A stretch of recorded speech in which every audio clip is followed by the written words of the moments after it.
For the repair of the PCB cards with voltage protection, the following procedure were necessary.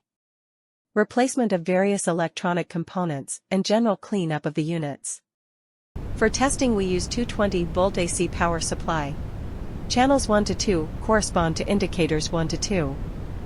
From 1 to 27 is the ground, where we connect the positive lead of the multimeter and short circuit channel 1 to input 2.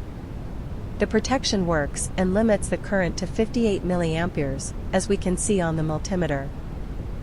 We can observe that each terminal on the PCB card corresponds to its respective indicator light when illuminated.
It is now clear that the PCB cards are working successfully and are ready to deliver to the client.